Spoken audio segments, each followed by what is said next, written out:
नमस्कार, आप सभी दर्शकों का असम टीवी स्टूडियो में स्वागत है। आज फिर से हम और हिंदुस्तान समाचार के वरिष्ठ पत्रकार अरविंद कुमार राय जी एक नए विषय को लेकर चर्चा के लिए आपके सामने आए हैं। आज का हमारा विषय है प्रधानमंत्री नरेंद्र मोदी का 2 दिवसीय गुवाहाटी दौरा समाप्त हो चुका है। प्रधानमंत्री यहाँ से लौट चुके हैं। अपने दौरे के दौरान उन्होंने तकरीबन 11,600 करोड़ रुपए की योजनाओं का शिलान्यास तथा उद्घाटन किया। प्रधानमंत्री के कार्यक्रम को लेकर लोग क्या सोच रहे हैं, इसका चुनाव पर क्या असर पड़ने वाला है, क्या यह कार्यक्रम चुनावी कार्यक्रम था, इस तमाम पहलुओं पर चर्चा हम आज करेंगे। आइए शुरू करते हैं। अरविंद जी, आज जो प्रधानमंत्री का दौरा समाप्त हुआ 2 दिनों का, उस पर आप क्या सोचते हैं? जी नमस्कार शिवप्रकाश जी।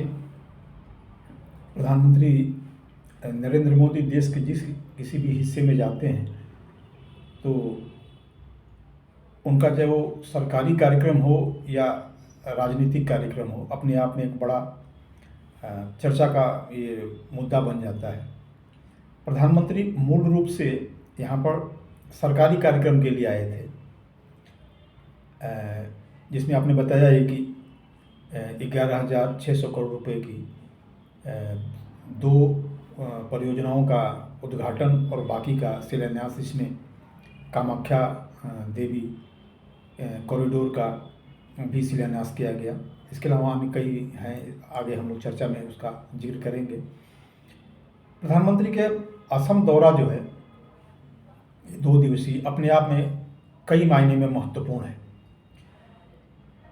इसको सरकारी कार्यक्रम तो जहां माना जाएगा, लेकिन मेरी नज़र में ये सरकारी कार्यक्रम होते हुए भी पूर्ण रूप से राजनीतिक कार्यक्रम है। और प्रधानमंत्री पूरी तरह से 24 मतलब 24x365 ये राजनीति करते रहते हैं। ये मौसम माने चुनावी मौसम के अनुसार ये राजनीति नहीं करते हैं। प्रधानमंत्री पूरे 12 महीने 365 दिन ये राजनीति करते हैं। और उसका नतीजा जो है आज पूरे विश्व में दिखाई दे रहा है कि इनके समकक्ष आज कोई भी विश्व में इनके बराबर का कोई, इनके कद का कोई नेता नहीं है। तो प्रधानमंत्री जो है ऐन मौके पर, जब अब कि पूरा देश अब चुनावी मूड में आ चुका है, पूर्वोत्तर का सबसे बड़ा राज्य गुवाहाटी असम है और असम की राजधानी गुवाहाटी से इन्होंने आज जिन जिन बातों को कहा है, उसका असर न केवल पूर्वोत्तर बल्कि पूरे भारतवर्ष में असर पड़ेगा। और प्रधानमंत्री ने एक तरह से सही कहा जाए तो उन्होंने आज पूर्वोत्तर से चुनावी शंखनाद कर दिया है, जबकि विपक्ष अभी भी अपने गठबंधन के को मजबूत बनाने के उहापोह में जुटा हुआ है। पता नहीं उसमें कौन आएगा, कौन जाएगा, किसको कितनी सीटें मिलेंगी, अभी इन्हीं सारी बातों पर विपक्ष अभी उलझा हुआ है। जबकि प्रधानमंत्री नरेंद्र मोदी ने भाजपा का चुनावी अभियान आरंभ कर दिया है। इसमें कोई दो राय नहीं है कि यही कारण है कि प्रधानमंत्री विपक्षी सभी पार्टियों से राजनीति करने के मामले में बहुत ही आगे निकल जाते हैं। इसमें मैं एक बात कहना चाहता हूँ कि यह बात सही है कि प्रधानमंत्री राजनीति कर रहे हैं, लेकिन यह राजनीति मुझे लग रहा है कि देश हित में हो रही है। और जो भी उन्होंने योजनाएं लाई, आज जो उन्होंने शिलान्यास किया या फिर उद्घाटन किया। शिवराज, मैं आपको बीच में थोड़ा सा रोकना चाहूँगा। मेरे राजनीति का मतलब आप जो है उसको क्रिटिसिज्म की तरह से मत लीजिएगा। राजनेता राजनीति ही करेगा। और राजनीति जो है वो बिना राजनीति के लोकतंत्र कभी सर्वाइव नहीं कर सकता है। तो राजनीति होनी चाहिए। ये जो है वो इसको क्रिटिसिज्म सकारात्मक हो रही है, वो होनी चाहिए। जो सकारात्मक हो या नकारात्मक हो, राजनीति तो राजनीति होनी ही चाहिए और होगी तभी देश चलेगा। जी, तो इसी के साथ यह जो भी हुआ आज का कार्यक्रम, लेकिन इसमें एक बड़ा सवाल है कि असम को बहुत कुछ इससे मिला है। प्रधानमंत्री ने आज एक बात जो कही वो बहुत महत्वपूर्ण मुझे लगा कि पूर्ववर्ती सरकारों के समय में 10 वर्षों में जो जितने रुपए नहीं लगाए गए पूर्वोत्तर पे या असम पे, वो इस सरकार ने 1 वर्ष में ही लगाया है। तो इस तरह से ये बात तो सही है कि इस सरकार का एक झुकाव रहा है पूर्वोत्तर के प्रति शुरू से ही, और प्रधानमंत्री बार बार आते रहे हैं, अलग अलग समय पर आए हैं। तो प्रधानमंत्री का मोटा मोटी यदि कहा जाए कि यह कार्यक्रम असम के हित में रहा है, क्या समझते हैं? निश्चित इसमें कहीं कोई दो राय नहीं है।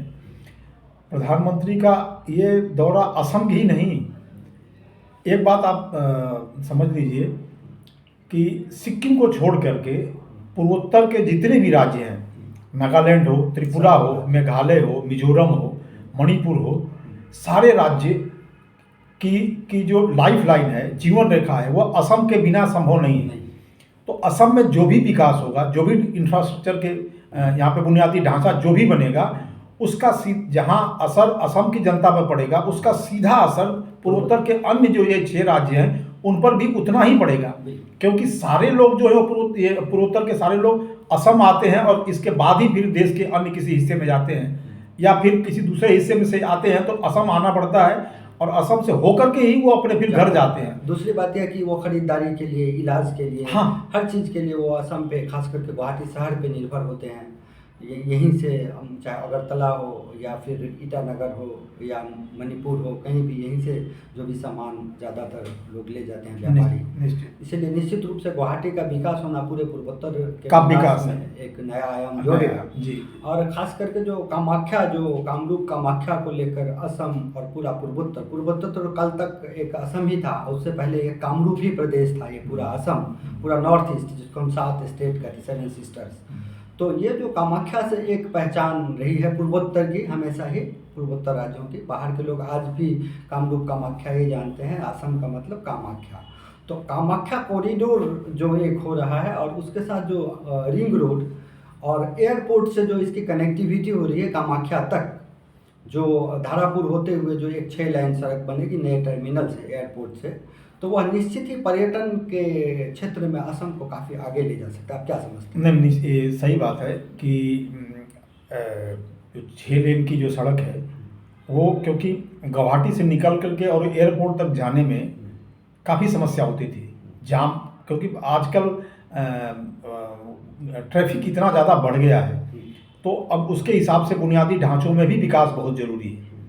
तो ये जो सड़क बनेगी, इससे जो भी पर्यटक हैं वो एयरपोर्ट पर उतरने के बाद वो सीधे कामाख्या मंदिर में बिना देरी किए वो जल्दी से वहाँ पे उनको पहुँचना उनके लिए आसान होगा।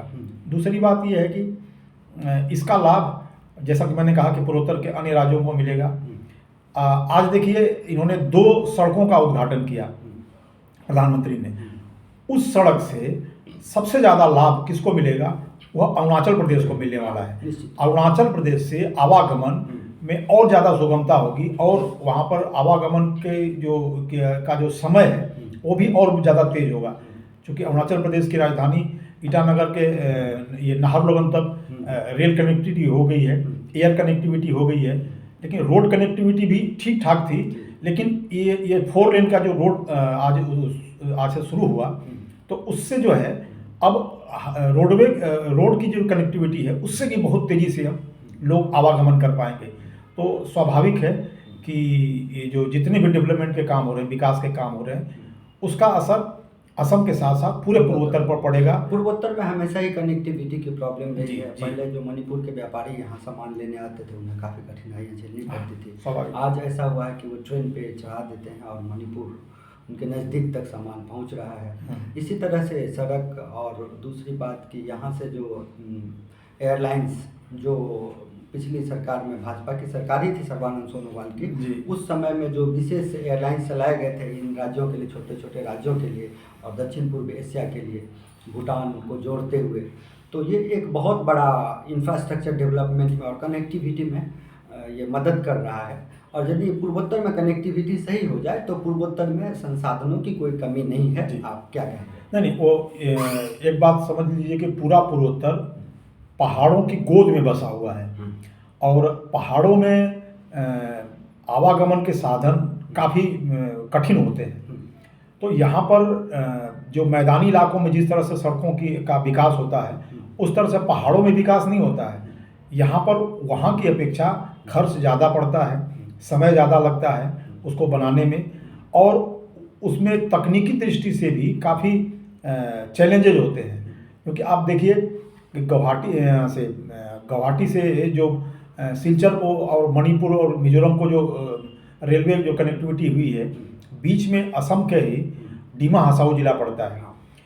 अब देखिए वहाँ पर तकनीकी रूप से मैं इसमें स्वाभाविक रूप से कहूँगा कि वहाँ पर इंजीनियरिंग जो वहाँ पे रेलवे लाइन के लिए विकास जो किया गया, उसमें कहीं न कहीं चूक है। आपको पता होगा पिछले साल जो बरसात हुई थी, उसमें पूरा एक न्यू हरंगाजाव स्टेशन ही गायब हो गया, पूरा गायब हो गया वहाँ पर। और कम से कम 2-2.5 महीने तक रेलवे कनेक्टिविटी पूरी तरह से कट गया। स्टेशन है, ऐतिहासिक स्टेशन है, तो पूरी तरह से कट गया। तो इसलिए यहाँ पे जो चैलेंज है वो कनेक्टिविटी की बहुत बड़ी है। और ये जो सारा जो इंफ्रास्ट्रक्चर तैयार किया जा रहा है, उससे आने वाले समय में इस समस्या से निजात निश्चित तौर पे मिलेगी। शिवराज जी, अब विकास की बातें तो हो रही हैं, लेकिन मूल जो मुद्दा है प्रधानमंत्री के आने का यहाँ पर, वो विकास के साथ साथ में पार्टी की राजनीतिक जो तैयारियां हैं उसको लेकर के भी यहाँ पे काफ़ी अहम है। और प्रधानमंत्री कल एयरपोर्ट से उतरने के बाद सीधे गए गेस्ट हाउस, और वहाँ पर भाजपा की कार्यकारिणी की कोर कमेटी के साथ में उन्होंने एक लंबी बैठक की। उसमें उन्होंने अपनी जो विचार थे वो पार्टी के सभी वरिष्ठ और कार्यकारिणी के सदस्यों के सामने अपनी बातों को रखा। साथ ही उनके मन में क्या है, पार्टी की क्या तैयारी है लोकसभा चुनाव को लेकर के, उस पर भी विस्तार से चर्चा हुई। हालांकि चर्चा अंदर में किन किन मुद्दों को लेकर के हुई वो तो चीज़ें बाहर नहीं आ पाएंगी, लेकिन सूत्रों के हवाले से ये बात जो सामने आई है कि प्रधानमंत्री ने अपने सारे पार्टी कार्यकर्ताओं और नेताओं को बूथ स्तर पर भाजपा के दोनों सरकारों, राज्य और केंद्र सरकारों की जो उपलब्धियां हैं उसको जन जन तक ले जाने के लिए ठोस प्रयास करने का उन्होंने अपने सभी कार्यकर्ताओं को आह्वान किया। साथ में गांव में बस एक बात कही जाती थी कि भाजपा जो है वह शहरी पार्टी है, लेकिन नहीं, अब भाजपा शहरों के साथ साथ गांवों पर भी ज़्यादा जोर दे रही है। तो इस बार का जो प्रधानमंत्री का जो दौरा था, अपने कार्यकर्ताओं को, नेताओं को उन्होंने जोर दे करके कहा कि गांव में जाइए और गांव के लोगों से बात कीजिए कि उनकी क्या समस्या है और सरकार जो जो योजनाएं चला रही है उससे उनको लाभ हो रहा है कि नहीं हो रहा है, उनको उसका कितना फ़ायदा मिला, किसको नहीं मिला, इन सारी बातों का पता लगाएं। और जो कहीं कुछ अगर कमी रह जाती है तो उसको उनको समझाएं कि उन योजनाओं को कैसे वो पा सकते हैं। एक बात जो आपने गाँव की बात कही, जब असम में मुझे याद आ रहा है कि पिछले 2 साल पहले जब हिमंत बिस्वा शर्मा मुख्यमंत्री बने थे और वो प्रधानमंत्री से मिलने गए थे, तो प्रधानमंत्री ने उन्हें सलाह दिया था कि आप अलग अलग ज़िलों में जाकर रहें, वहाँ ये नहीं कि आप गए और आए, जाकर रहें। उस पर जिस तरह से मुख्यमंत्री डॉक्टर शर्मा ने अमल किया कि आज वो हर ज़िले में, महीने में आप देखेंगे कि हर ज़िले में 2 दिन जाके वो ठहरते हैं और उस ज़िले के लिए कितनी सारी योजनाएं वो तैयार करते हैं वहाँ पे बैठ के उस स्तर पे, और गांव-गांव तक, हर गांव को लेकर यहाँ पे चर्चा होती है और योजनाएं बनाई जाती है। यह कुछ अलग जरूर दिख रहा है पूर्ववर्ती सरकारों की तुलना में, और इसका राजनीतिक असर भी निश्चित ही होगा। इसीलिए जन जन का जुड़ाव धीरे धीरे, अभी खेल महारन हो या सांस्कृतिक महारन के जरिए हो, अभी बाइडो हो, लखपति बाइडो जो महिलाओं को लखपति बनाने का, तो ये स्वाभाविक रूप से भाजपा के साथ और मुख्यमंत्री के साथ लोग जुड़ रहे हैं, आम लोग। इसका असर चुनाव में निश्चित ही दिखेगा, भाजपा को लाभ होगा। निश्चित तौर पर। एक बात मैं आपकी बात को मैं आगे बढ़ाते हुए कहूँगा, आपने जो कहा कि वो जिलों में जा रहे हैं, बैठकें कर रहे हैं, देखिए, और ये जोड़ते हैं राज्यपाल। अभी पहले देखा जाता था कि राज्यपाल राजभवन में होते हैं और कुछ ऐसे ही मामूली इधर उधर जाते हैं, कोई सांस्कृतिक में इसमें उद्घाटन करते हैं, लेकिन आज राज्यपाल भी और पूर्ववर्ती जो प्रोफेसर जगदीश मुखी थे वो भी हर जिले में जाते हैं, वहाँ विकास योजनाएं क्या चल रही है उनकी क्या, यहाँ तक कि आंगनबाड़ी केंद्र तक पहुँच जाते हैं राज्यपाल। तो ये एक बड़ी बात दिख रही है आज के समय में। हर लोग डरे होते हैं कि कब कौन आ जाए। अभी उस दिन मैं डीसी ऑफिस में था, वहाँ पे राज्यपाल बैठक कर रहे थे, सारे लोग उसमें बैठक किए। पहले देखा नहीं जाता था, आमतौर पर राजभवन में कभी कुछ हुआ बड़ा कार्यक्रम तो जाते थे ऑफिसर, लेकिन आज एक प्यून से लेकर और एक ऑफिसर तक सभी वहाँ बैठते हैं और राज्यपाल या मुख्यमंत्री वहाँ बैठकर रिजॉल्व करते हैं चीज़ों को, कहाँ दिक्कतें आ रही, क्या करना नहीं करना। तो ये तो निश्चित रूप से आप क्या करना है। मैं एक बात कहूँगा कि ये जो कार्यक्रम शुरू हुआ, असम के जो मुख्यमंत्री ने जो जिलों का भ्रमण करना शुरू किया, ये कहाँ से आया, ये आपको सोचना पड़ेगा। इसका बैकग्राउंड देखिए। प्रधानमंत्री नरेंद्र मोदी जब गुजरात के मुख्यमंत्री थे तो यही काम वो करते थे उस समय भी, कि वो जिलों में जाते थे और रात वहीं पर बिताते थे और अंदरूनी इलाकों में पहुंच जाते थे और वहाँ से लोगों से बात करते कि भाई क्या है, क्या चल रहा है, सरकार की क्या योजना है, आपको क्या समस्या हो रही है। तो चीज़ों को वहाँ से वो समझते ज़मीनी स्तर पर, और इसके बाद जो जहाँ पे गड़बड़ी होती थी उसको फ़ौरन उसको दूर करने का प्रयास करते। तो वही चीज़ जो है आज मुख्यमंत्री डॉक्टर हिमंत बिस्वा शर्मा भी कर रहे हैं। और एक चीज़ इसमें और है कि पहले जो कैबिनेट की बैठक होती थी वो केवल राजधानी में होती थी, सचिवालय के अंदर, लेकिन आज जो है वो महीने में एक जिला का वो तय किया जाता है और उस मैंने एक बैठक जो है कैबिनेट की वो किसी न किसी ज़िले में होती है और वहाँ पर उस बैठक में उस ज़िले की विकास को लेकर के एक बड़ा रोड मैप तैयार किया जाता है। तो अब तक कई जिलों में बैठकें हो चुकी हैं और आने वाले दिनों में मुख्यमंत्री ने कहा कि इस तरह की बैठकें हमारी सभी जिलों में होती रहेंगी और हम ये प्रयास करेंगे कि राज्य के सभी जिलों में कम से कम एक बार कैबिनेट की बैठक हो जाए। और इस मुख्यमंत्री डॉक्टर हिमंत बिस्वा शर्मा ने पदभार संभालने के बाद एक बहुत अजब उन्होंने फैसला लिया।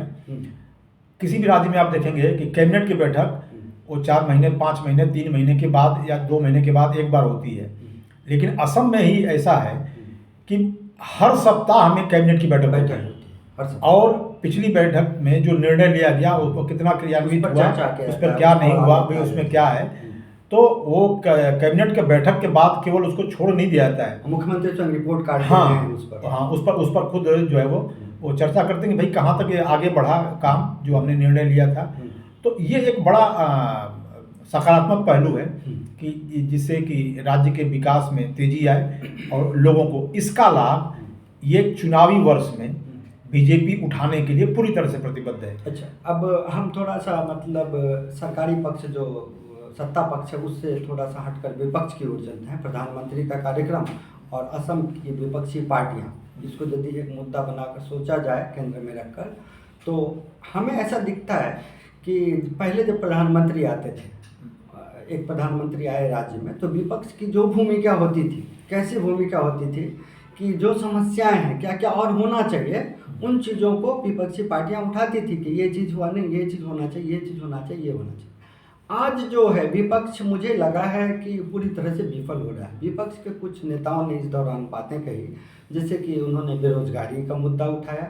मुझे नहीं लगता कि बेरोजगारी का मुद्दा बहुत ही रिलेवेंट अभी असम में है, जबकि 1 लाख लोगों को सरकारी नौकरी ही दी जा रही है। यहाँ पे किसानों को दिया जा रहा है, महिलाओं को दिया जा रहा है, युवाओं के लिए, सबके लिए एक इंगेजमेंट की व्यवस्था की जा रही है, उद्योग लगाने के लिए बहुत तरह से। ऐसे में यदि कोई बेरोजगारी का मुद्दा यदि विपक्ष लेके आती है तो शायद उसका असर जनता पे उतना ज़्यादा नहीं होगा, या और जो भी कुछ मुद्दे उठाए गए वो भी बहुत जोरदार तरीके से कुछ उठाए नहीं गए।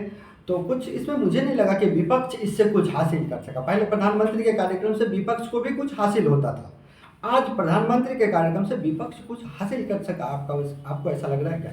नहीं, पहले आपकी जहाँ तक बात है तो पहले जो कांग्रेस की सरकार होती थी और विपक्ष में था बीजेपी, तो बीजेपी जो है सरकार की जितनी भी नाकामियां थी, यहाँ पे जो पहले की घोषणाएं होती थी कार्यक्रमों का, योजनाओं का, उसको जो क्रियान्वित नहीं हो पाती तो ये विपक्ष जो है वो प्रधानमंत्री के आने से पहले 1 दिन पहले, 2 दिन पहले वो उसको जोर शोर से उठाता था कि इन्होंने ये चीज़ें कही और आज तक ये पूरा नहीं हुआ। अब इस बार का जो मामले में देखा गया कि विपक्ष जो है वो उस तरीके से, हाँ, अगर आप टीएमसी की बात कहें या टीएमसी नहीं, आप जो असम प्रदेश आप पार्टी है, आम आदमी पार्टी, इसने करीब 6-7 मुद्दों को जरूर उठाया था। उसमें से एक दो मुद्दे एक दो मुद्दे रेलिवेंट थे, बाकी जो है आगे। वो उसमें कोई मतलब नहीं था, वो ज़बरदस्ती का एक मुद्दा बनाने की कोशिश की गई, तो वो उस तरह से वो उन्होंने मुद्दे को नहीं उठाया। अब देखना है कि प्रधानमंत्री आज गुवाहाटी से लौट गए हैं, तो क्या विपक्ष आगामी कल या परसों या आज तो नहीं, मतलब कल परसों में ही एक दो दिन के अंदर अब सरकार की जो नाकामियाँ हैं उसको गिना पाती है कि नहीं गिना पाती है, अब वो देखना होगा, आने वाले समय में पता चलेगा। लेकिन आने से, प्रधानमंत्री के आने से पहले इतना बड़ा कार्यक्रम हुआ और विपक्ष जो है वो अपनी उपस्थिति दर्ज कराने जनता के सामने दर्ज कराने में पूरी तरह से विफल हुआ। मुझे नहीं लगता है कि जिस तरह से विपक्ष को आगे बढ़ के आना चाहिए वो आ पाया है। अब एक छोटी सी बात करके हम इसे चर्चा को समाप्त करेंगे। अब हम ये कहना चाहते हैं कि प्रधानमंत्री का जो कार्यक्रम है, जिस तरह से उन्होंने घोषणाएं की, उद्घाटन किया, शिलान्यास किया, इसे यदि 100% वोट बैंक की राजनीति से जोड़ा जाए तो गलत होगा। क्यों गलत होगा कि पूर्वोत्तर भारत वोट बैंक के लिहाज से उतना ज़्यादा महत्वपूर्ण नहीं होता है। पूर्वोत्तर के जो राज्य हैं, जैसे डेंसिटी ऑफ पॉपुलेशन काफ़ी कम है, कई जगह तो एक MP हैं, 2 हैं, ऐसे हैं। जबकि वहाँ पे जो इन्वेस्टमेंट हुआ है इस सरकार में, जैसे आप मिजोरम चलिए, मिजोरम से बीजेपी को क्या हासिल होना है? कुछ नहीं होना है। या इन राज्यों में, अन्य राज्यों में, पूर्वोत्तर के राज्यों में, पहाड़ी राज्यों में, जहाँ बीजेपी को कुछ, वहाँ उनको सरकार बनाने में इसमें कोई उतना कुछ रिलेवेंट नहीं है जितना कि सरकार ने वहाँ पे लगाया है। तो उनकी राजनीति विकास की राजनीति है, और निश्चित रूप से समेकित विकास जो एक हम कहेंगे, जो पूरे देश के साथ साथ आज पूर्वोत्तर भी बराबरी में आकर खड़ा हो, पूर्वोत्तर के गांव भी विकसित हो, पूर्वोत्तर के जो पहाड़ पे बसे हुए लोग हैं उनको भी पेयजल मिले, उनको भी बिजली मिले, उनको भी गैस मिले, वहाँ तक पहुँचने की व्यवस्था हो, ये इस सरकार ने किया है और इसका दूरगामी एक असर जरूर दिखने वाला है। क्या कहेंगे आप? शिवराज जी, मैं बात कहूँगा कि इन्होंने कुछ अलग हटके और नया कुछ नहीं किया है। क्यों नहीं किया है? इसका कारण ये है कि भाजपा कहती है कि देश पहले, अगर देश पहले है तो सारी चीज़ें गौण हो जाती हैं आपके लिए। फिर ये राजनीतिक रूप से यह मायने नहीं रखता है कि वहाँ पर आपका एक MP है या 2 MP हैं। नहीं, आपके नज़र में जितना बड़ा 85 सीट वाला उत्तर प्रदेश, 80 सीट वाला ये क्या कहते हैं बिहार है, मध्य प्रदेश, हाँ जो भी है राज्य है, जो भी बड़े राज्य, तो वहाँ चाहे वो 80 सीट हो या 40 सीट हो या 46 सीट हो, जो भी है, जितना वो रिलेवेंट है उनके देश के हिसाब से, उसी नज़र से उनको पूर्वोत्तर को भी देखना पड़ेगा। तो इसलिए अगर ये देखते हैं तो इसमें आश्चर्य की बात नहीं है, क्योंकि ये अपने गठन के साथ ही इन्होंने कहा कि सबसे पहले हमारा देश, उसके बाद हम हैं। तो इनको अपने इस नारे को चरितार्थ करने के लिए इसको पूरी तरह से धरातल पर उतारना चाहिए। और इस सरकार ने एक बात कहा, प्रधानमंत्री कहा करते हैं अक्सर कि अंतिम जो हमारे सीमा पे लोग बसे हुए हैं वो अंतिम लोग नहीं है, व्यक्ति नहीं है, पहले नागरिक हैं हमारे।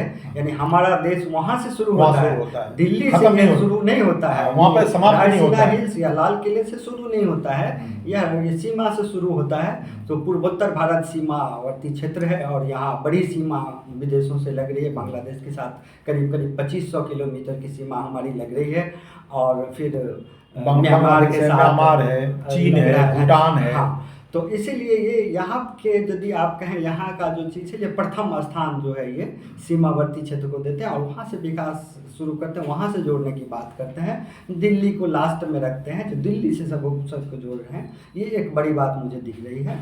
और ऐसा एक समय आ रहा है कि एक यहाँ सब विपक्ष धीरे धीरे गौण होता जा रहा है, चुनाव जितना ही करीब आता जा रहा है विपक्ष की भूमिका नगण्य होती जा रही है। निश्चित रूप से विपक्ष को इस पर मंथन करना चाहिए कि उन्हें चुनाव में कुछ जगह मिले। इसके साथ अरविंद जी आप कुछ कहना चाहेंगे? नहीं, आप बात पूरी हो गई। इसके साथ फिर आज की चर्चा को समाप्त करते हैं। आप सभी दर्शकों से आग्रह है कि हमारे चैनल को लाइक, सब्सक्राइब और कमेंट करें ताकि हमें और अधिक करने की प्रेरणा मिले। नमस्कार।